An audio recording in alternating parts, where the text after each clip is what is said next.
बिहार से एक बड़ी खबर सामने निकलकर आ रही है, जहां दरभंगा डीएमसीएच के डॉक्टरों का शराब पार्टी का वीडियो हुआ तेजी से वायरल। जाप सुप्रीमो पप्पू यादव ने सोशल मीडिया पर किया पोस्ट। पप्पू यादव ने मुख्यमंत्री से पूछा, गरीब के लिए अलग कानून और डॉक्टरों के लिए अलग कानून क्यों? जिला प्रशासन से तुरंत कार्रवाई करने की मांग की है। वहीं डीएमसीएच के गेस्ट हाउस में शुक्रवार को शराब पार्टी का वीडियो हुआ वायरल।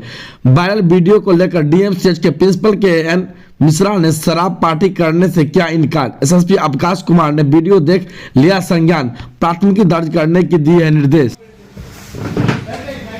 सर ये जो शराब का बोतल है प्लीज बता दीजिए सर, हल्का बता दीजिए सर, जानकारी चाहिए। बता दीजिए सर, दारू पार्टी चल रही है, बता दीजिए, कुछ हल्का जानकारी दे दीजिए इसके बारे में। अभी गेस्ट हाउस में आप लोग नहीं, अब यहाँ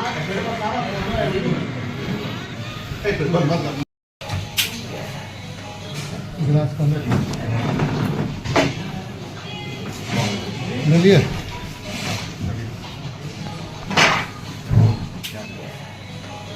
गिलास कम ले